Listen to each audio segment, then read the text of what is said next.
If you've got a 401k, an IRA, or a pension plan, I've got some really bad news for you. The IRS wants you to think that these so-called qualified plans are the best way to save money for retirement. They induce you to max out your plans by giving you tax breaks right now and allowing your money to grow tax-free over the years. Sounds pretty good, right? Wrong. The fact is that putting money in your 401k or IRA is almost the worst thing you could do for your retirement, because you're going to be taxed out of your gourd when you finally retire and need the money the most. Then, when you die, guess what? The IRS will hit you with a double whammy. They'll tax your estate when you die, then they'll tax whatever is left again when it is inherited by your heirs. And on top of the tax problems, you'll also have to deal with market volatility that can kill your portfolio. Just think about 2001 and 2008. What if there were a way to avoid tax burdens at retirement, avoid portfolio-killing down years in the market, and virtually eliminate any worries you may have about outliving your money during retirement? On this video, I want to show you an IRS-approved class of tax-friendly retirement savings vehicles that beats the pants off your IRA, 401k, or pension plan. They've been around for years, are offered by the oldest, largest, and most financially stable institutions in the world, and allow your money to grow tax-free, just like your current qualified plan, but has zero taxes when the money is dispersed at retirement. Think about that for a minute.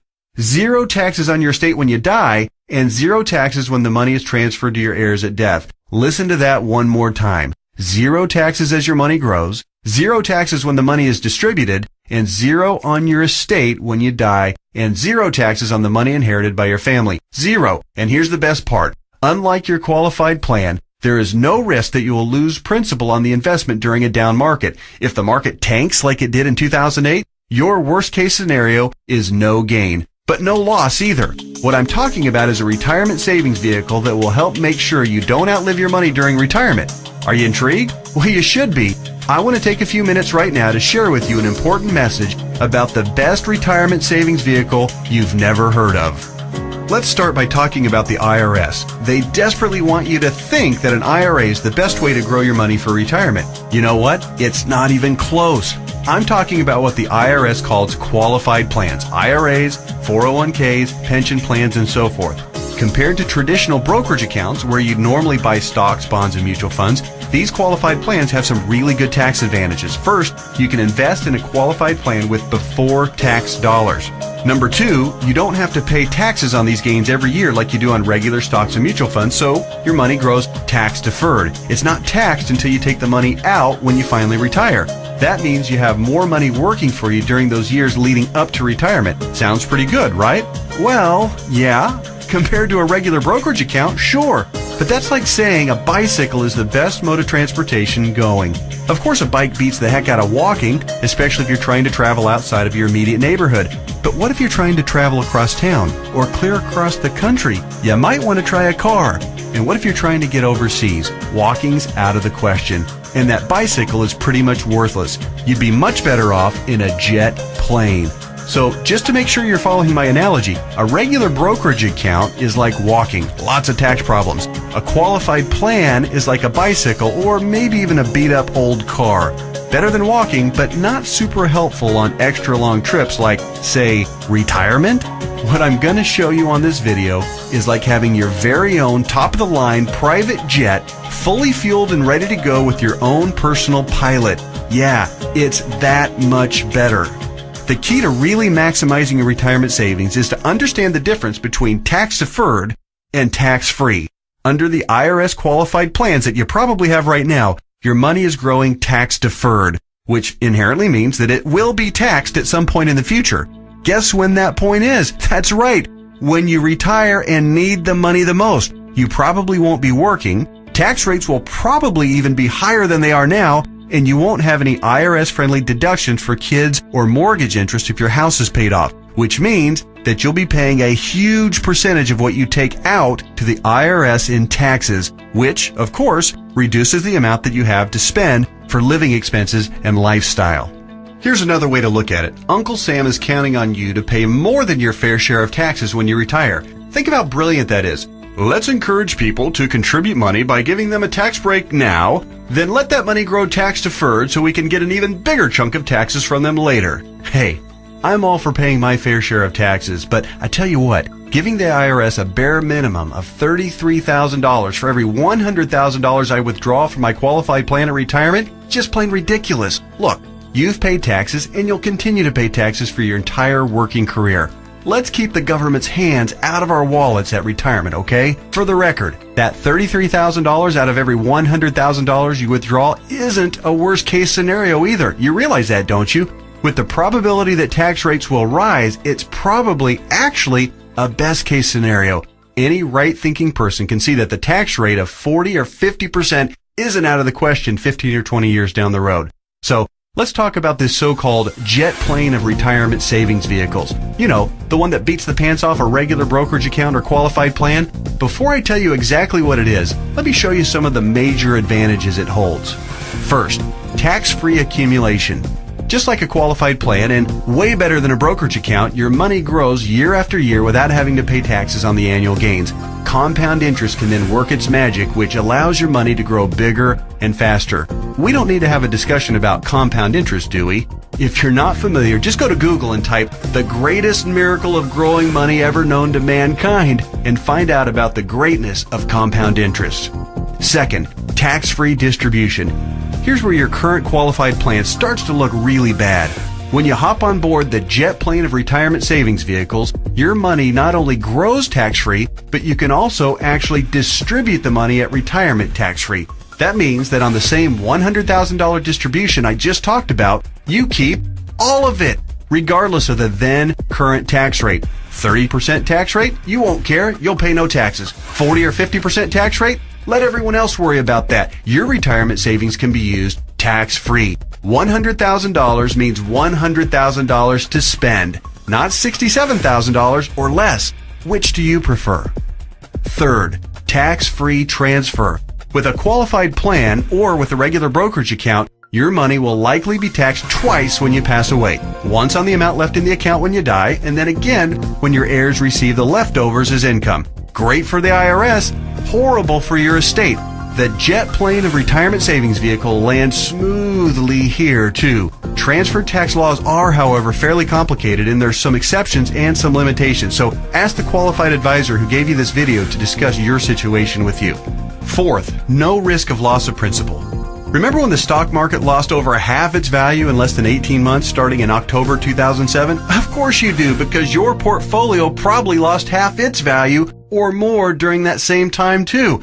Did you start having nightmares about being 82 years old and still working part-time at Walmart just to keep food on the table? Your qualified plan has no way to protect you from that kind of market volatility and downside losses. Ouch! Not true with the jet plane of retirement savings vehicles. The principal in the account never loses altitude. When structured properly, there's no chance it will lose any principal. Not a dime. Not a penny. Nothing. If you'd been on board with this in October 2007, your portfolio would probably look a whole lot prettier right now. I'll explain why and how in just a minute. Fifth, dramatically reduce the chance of outliving your money during retirement. Survey after survey show that baby boomers' number one fear about retirement is outliving their money. And hey, you know what? That's a perfectly reasonable fear if you ask me. If you have $1 million saved and you retire at age 65, that's pretty good if you only plan on living until you're, say, 70 or 75 and if you don't have any significant medical issues. But how do you stretch $1 million or whatever amount you end up having saved by the time you retire for 15 or 20 or 30 years, especially given the increase in cost of living and the likelihood of needing specialized care if you do end up living into your late 80s or 90s? Not to worry if you ride the jet plane of retirement savings vehicles. When structured and funded properly, it'll keep on paying and paying and paying all through your 70s, 80s, 90s, and even beyond that if you're lucky enough to hit 100. Hey, you're more likely to hit 100 if you're not stressed out over money. Time to get on board. Okay. There are even more advantages, and I'll cover them in just a minute. But first, let me address that question that I know is nagging you in the back of your mind. You're saying to yourself right now, okay, this all sounds great. Everything you've said so far makes a lot of sense, and I'm interested. But hey, pal, what's the catch? We all know that anything that sounds too good to be true probably isn't. Hey, I hear you. Between Enron, Bernie Madoff, and the great stock market meltdowns of the 2000s, a healthy dose of cynicism, skepticism, or both is not only understandable, it's just plain smart.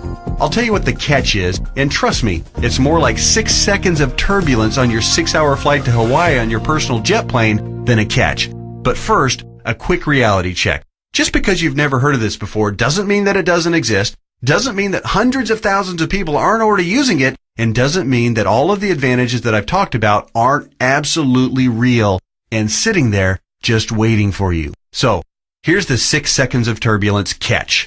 Per IRS rules, you have to fund the plan I'm telling you about with after-tax dollars. In other words, you can't deduct the amount you contribute off your current year's taxes like you can with a qualified plan. That means that if you were to contribute $6,000 this year in an IRA versus this retirement savings vehicle, you'd in reality pay an extra $2,000 in taxes this year, assuming a 33% tax bracket. If you're in a lower tax bracket, naturally, your tax savings would be less. That sounds like a drawback, right? Well, actually, no. To understand why funding with after-tax dollars instead of before-tax dollars like you would with a qualified plan is not a drawback, you just need to understand the alternatives. Answer this philosophical question. If you were a farmer, would you rather pay taxes on the small sack of seeds when you purchase them in the spring, or would you rather pay taxes on your entire harvest when you sell it in the fall? Well, do the math. If a farmer bought $1,000 worth of seeds and was taxed at 8%, he'd pay $80. But if the farmer planted those seeds and paid the same 8% of taxes on a $50,000 harvest, he'd pay $4,000 in taxes. 80 versus 4,000. That's a 50 times increase in taxes paid.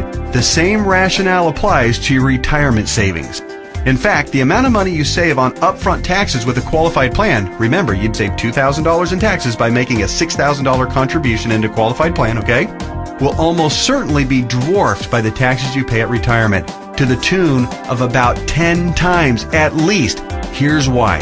If your $6,000 grows to $100,000 over the course of the next 30 years, remember the magic of compound interest. This is very reasonable.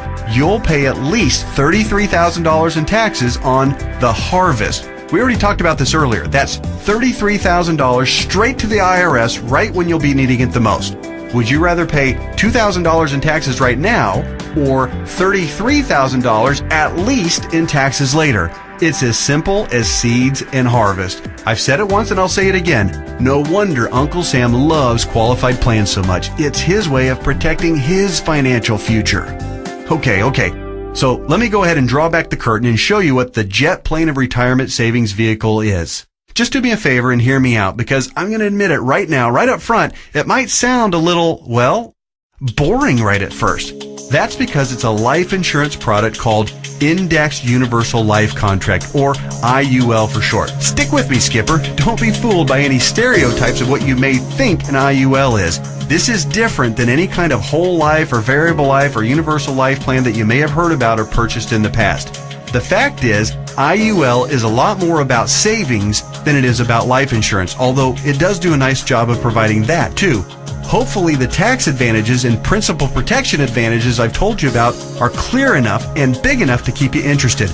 But you also need to know that the IUL, when structured and funded properly, beats the pants off of any other kind of retirement savings plan in every comparison category that matters, including growth potential, risk avoidance, liquidity of funds, flexibility of contributions, flexibility of distributions, longevity of distributions, and fees.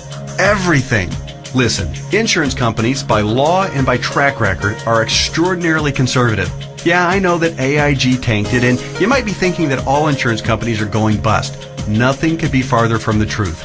Life insurance companies that offer IULs, as a rule, have massive cash reserves. One company, as an example, had operating revenues in 2008, the worst year of the recession, of $14 billion. Earnings of $1.3 billion, and cash reserves at the end of the year of $12.8 billion. There's a reason people think of life insurance companies as old, stodgy, conservative curmudgeons, because they are. Their stodgy curmudgeonness is also a part of the reason you've never heard of an IUL before.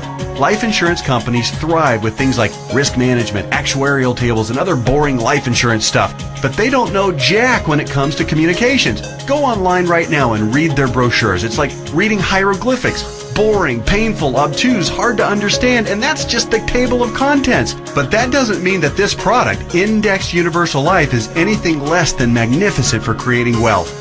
The IUL, Indexed Universal Life, gets its name because it's indexed to the S&P 500, which simply means that it mirrors the growth of the S&P 500, which, for your information, has returned over 9% per year on average for the last 27 years, even with all the crummy years in the 1980s, right after 9/11, and 2007 and 8. Remember that? But here's the best part, and what makes an IUL so darn attractive as a retirement savings vehicle. The reason IUL accounts, when structured properly, won't lose principal is because the lowest return guaranteed by the contract is 0%. Or in technical speak, they have a floor return of 0%. They can't lose money. If the stock market tanks for the year, your IUL contract doesn't take a big hit. It just stays even right where it is. Stated differently, an IUL locks in the gains during up years, but it doesn't participate in the down years. Take that, IRA. You can't even come close to competing with that. Everyone knows that portfolio losses are killers because you have to double up just to get back to even. You eliminate that risk with the IUL since your floor is 0% annual growth. No loss of principal. Compare that to the devastating 37.2% loss of the S&P 500 in 2008. If you were indexing your IRA against the S&P 500 and therefore did not have the 0% floor like you would with an IUL contract, if you had a $1 million portfolio on January 1st of 2008, you would have ended the year with just $628,000. Ouch! Even with the big bounce back year of 2009, where the S&P returned 23.6%, the $628,000 you had left after getting killed in 2008 would have only grown to about $775,000. Still deep in the hole. Not with an IUL. Now that brings us to the other catch of the IUL. It does offer the peace of mind of the principal protecting 0% floor, but it does also cap the gains on the upside. That means when the market has a huge growth year, your investment will be capped at somewhere in the 12 to 15% range, depending on the carrier and the contract. Don't bail out on me now. Trust me, this is not a big issue. In fact, quite the opposite. We're talking about 6 more seconds of turbulence on your 6-hour smooth plane ride to Hawaii. Here's why. Realize that huge gain years almost always follow what? That's right, huge loss years. 2003, for instance, was great, 26.3% gain in the S&P 500. But it followed 3 consecutive years, 2000, 2001, and 2002, of negative returns, 12.2, 13.4, and 24.1% respectively, negative all 3 years. Let's run those numbers. If you had $1 million in your IRA on January 1st, 2000, it would have fallen to approximately $878,000 at the end of the first year, then continued to fall to just over $760,000 at the end of 2001, and then plummeted to a measly $577,000 at the end of 2002.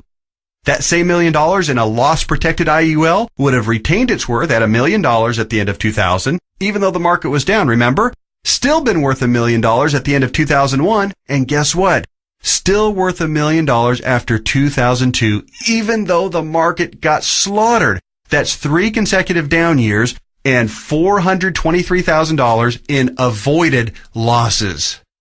Wow. Then, in 2003, let's say that you were with an IUL carrier that had a 13% cap. Remember the big downside catch? It has a cap. Your $1 million would have grown to $1.13 million. It grew. Meanwhile, the qualified plan portfolio that tanked from $1 million down to just $577,000, remember that one? It would have gotten the full benefit of the 26.3% market gain, not a 13% cap like our IUL contract. Yay! But let me ask you this. Would you rather add 13% to $1 million or 26% to $577,000?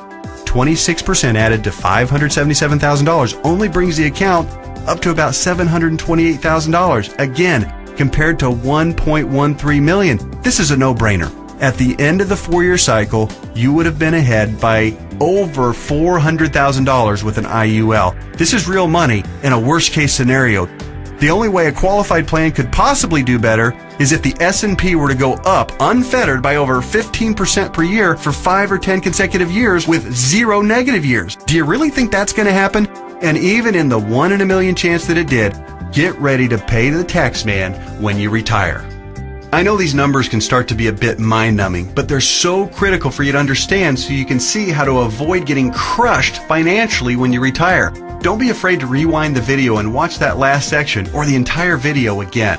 I want to continue with the examples just a little bit further. We stopped our examples at the end of 2003. Remember, the IUL account that started with $1 million had weathered the storm and grown to $1.13 million. The IRA account hadn't done so well and had managed to eke back to $728,000, but only after a really strong 2003. Now, let's look at what happened in 2004, 5, 6, and 7. The S&P gained, in this order, 7.2, 1.2, 12.8, and 1.2% in those 4 years. Your IUL account, since it's indexed to the S&P 500, and since all of the gains were between the 0% floor, remember that, and the 13% cap, your IUL would have taken all of those same gains, 7.2, 1.2, 12.8, and 1.2%. That would take your $1.13 million account right to around $1.4 million by the end of 2007. Pretty good, right? Then, when the S&P got shellacked to the tune of 37% loss in 2008, since the lowest return your IUL account can get is 0%, guess what? The IUL account would have held steady at $1.4 million. No loss. Nice, isn't it? On the other hand, the IRA account would have grown from $728,000 to about $900,000 during those 4 good years, still down by $100,000 since 2000, just in time to get crushed clear back down to $565,000 at the end of 2008. What would you rather have going into 2009? $565,000 or $1.4 million? This isn't a retirement savings vehicle for the ultra-conservative. It's a retirement savings vehicle for the ultra-intelligent. If you think market caps of 12 to 15% are a poor trade-off for a contractual guarantee of a 0% floor, you're just plain crazy. Naturally, past performance isn't an indicator of what will happen in the future, but I think it's safe to say that the market is going to have up years and down years. Protecting yourself from huge losses is one of the primary advantages of the IUL. It's impossible for me to overstate how superior the IUL is compared to your qualified plan. It's not even close. We've already covered the tax advantages. They're clear and evident. The risk avoidance issue is huge, and it favors the IUL by a country mile. But also remember, indexed universal life is also, life insurance. Here's what that means. If you die the day after you fund an IUL policy or any time thereafter, your heirs will receive a death benefit tax-free. The amount of the benefit depends on the size and structure of your policy, but think about your qualified plan and brokerage accounts for just a minute. How much do they pay in death benefits if you were to die early? Oh yeah, none, because they're not insurance. Are you starting to see what I mean by the best retirement vehicle you've never heard of? Hey, that reminds me, let's talk a little bit more about why you've probably never heard of an IUL before. I already told you that one of the main reasons was that stodgy old insurance companies have horrific communication skills. But there's actually a bigger reason, which is financial advisors almost never talk about IUL. Why is that? Simple math. Only licensed insurance agents can legally sell you an IUL, and most licensed money managers and brokers are not licensed to sell insurance. In other words, the guy who sells you your IRA can't, by law, sell you an indexed universal life policy. And if he can't sell it, he can't make any money on it. End of story.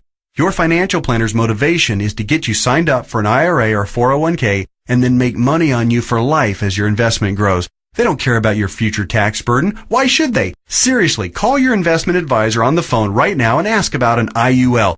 Chances are 99% he or she has never even heard of it. And if they have zero working knowledge of how or why it works. How would they know? They don't know insurance products. They like to think they have a corner on the market of helping people save enough money to retire, but they don't. They're selling skateboards, bicycles, or roller skates and pretending like the big, shiny private jet doesn't even exist.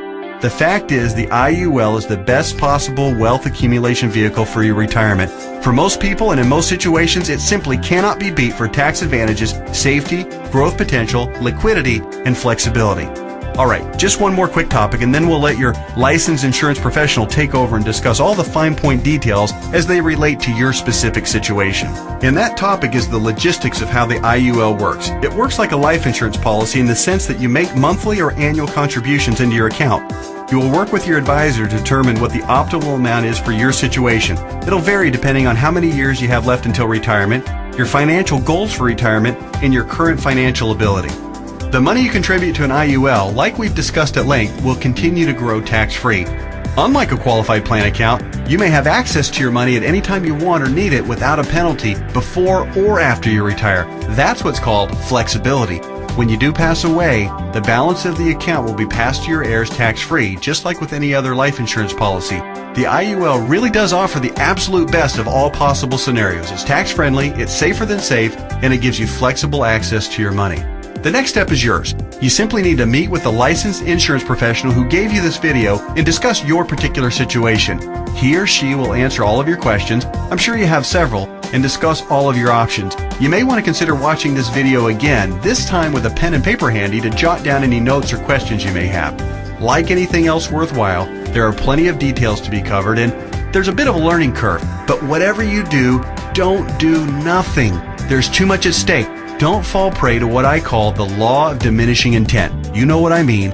You intend to make the call and learn more, but you get overwhelmed with 1,000 little urgencies of life and you look up and a few months or even a few years have passed and you haven't done anything. So take one action right now. Set an appointment to meet with the insurance professional who gave you this video. That's it. Do that one thing right now and take a closer look at the jet plane of retirement savings vehicle, Indexed Universal Life. You'll be glad you did.